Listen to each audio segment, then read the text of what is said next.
There are 3 heinous things you could do that will completely and utterly demolish your opportunities with all women. Even if you look like Channing Tatum, built like Thor, and croon like Justin Bieber, committing any of these 3 deadly sins will instantly make you one of the untouchables. Women love to talk. Furthermore, we love to talk about men. If you listen in on any of these sessions, it's a miracle that the human race is able to propagate. There are many little things that men do that annoy the heck out of women. These are little quirks that they tolerate and live with, though. However, there are 3 types of men we will not tolerate. These 3 types are classified as deadly because they're total deal breakers with women, especially attractive women. Number 1. Surrendering your status, pride in exchange for her attention and approval. Have you ever fell for a woman so hard that you would be willing to do anything to get with her?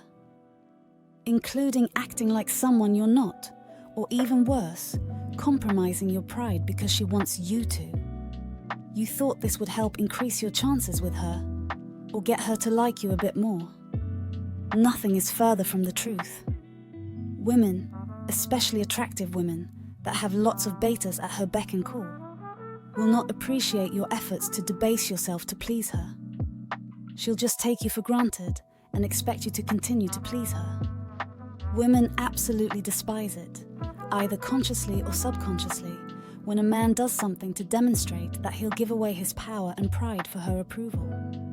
This action essentially lowers a man's value, and as we all know, what attracts a woman to a man is his perceived value. If you lower your value for anything, even for her, you will in fact lower her attraction level towards you. Number 2. Acting needy, clingy, and insecure. It's biology. When an organism clings to another, it is called a parasite.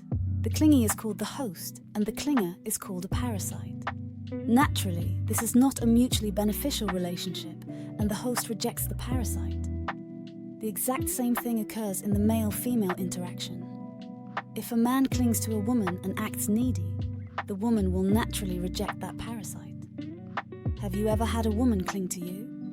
It is pretty frightening, isn't it? This is lack of confidence at its worst. And we also know that women are attracted to men with confidence. If you finally secure a date with that cutie you're hopelessly in love with, would you let her out of your sight for 2 minutes? Will you let her wander off and chat with her male friends? Won't you be insecure and unconfident and desperately seek her approval? Congratulations, you just thoroughly turned her off and you will never ever get the second chance. Number 3. Trying to get her to lead. What would you like to do? Where do you want to eat? Where would you like to go? Women typically will not try to lead, so if you try to follow someone that does not lead, the interaction is doomed for failure. Worse, this following mentality stems from an overall lack of confidence and insecurity. If a man cannot lead, how can he support his wife and kids? If you can't take the interaction by the reins and control the situation as a man, women will immediately smell your insecurity and reject you. After all, most women want to be pampered and led by a man in control, a man of high value and confidence.